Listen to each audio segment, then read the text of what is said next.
Here's the Dirt is brought to you by Agro DeKalb. It is one of the most popular plants in the country this time of year. We're talking about the poinsettia. And here to give us the dirt on its history and how to keep them alive, it's U of I Extension Horticulture Educator, Ryan Pankau. Hey, Ryan, happy Merry Christmas. Yeah, Merry Christmas to you too, Heather. I'm happy to be talking about one of our most popular Christmas plants today. Well, yeah, and it accounts for nearly a quarter of all houseplants sold in the United States this time of year. So let's talk the history of this really pretty plant. Sure. So it's super popular here in the U.S. and has been for about the last 200 years. But before that, we have evidence as far back as maybe the 4th century that ancient Aztecs used this plant, not only for its holiday beauty like we use it. It has beautiful red leaves this time of year, but also for medicinal purposes. Mexican cultures have used it for centuries before we have, but it was brought here to the U.S., interestingly, by a senator from South Carolina, John Roberts Poinsett, who actually was the first ambassador to Mexico. And he saw this plant, this beautiful plant, brought it back and propagated it here in the U.S., and the rest is kind of history. It became this super popular Christmas plant that we see around the holidays and all over the place right now.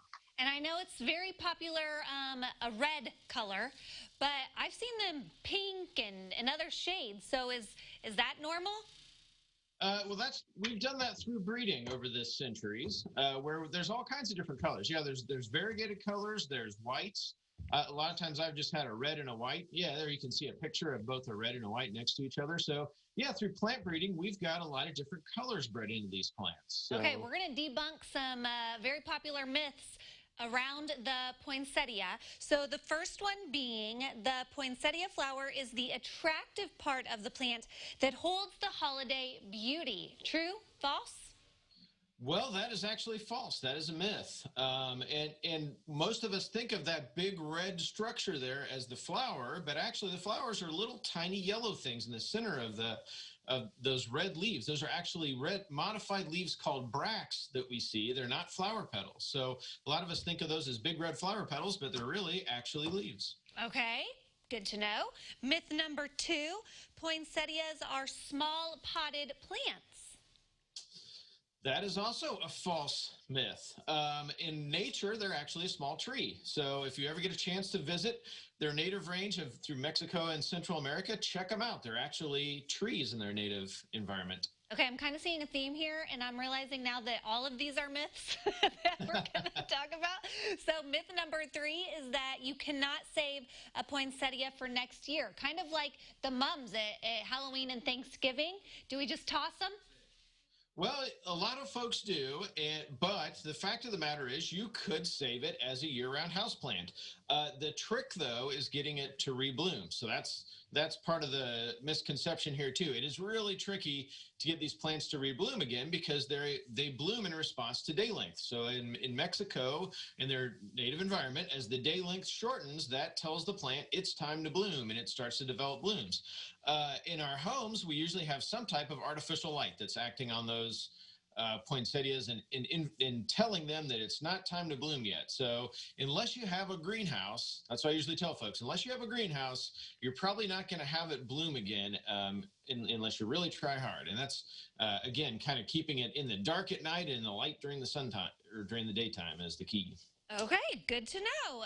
Up next, poinsettias are poisonous. I think this one kind of can go both ways because I have heard they are poisonous for animals.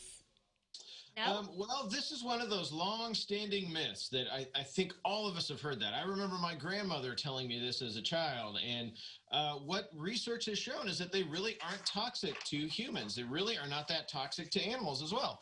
And there's some research by Ohio State in the 70s that I think is the most cited paper I see, where they exposed rats to a high dose of poinsettia parts, everything from the sap and the leaves and the flowers, a concoction, and really showed absolutely no change in behavior or feeding or anything from those rats. So that told us right there that they really aren't that poisonous. But in the U.S., a lot of us think they are. And so there was a study in the 90s that looked at actual poison control center calls. So out of 800 and some thousand calls, about 2% of those, so about 20,000 calls over that less than 10-year period there, were about poinsettia exposure. And out of all of those calls, 92% reported absolutely no sign of toxicity, and out of that little remaining 8%, there was no serious toxic reactions other than irritation on the skin from the sap. And that's because some folks have a latex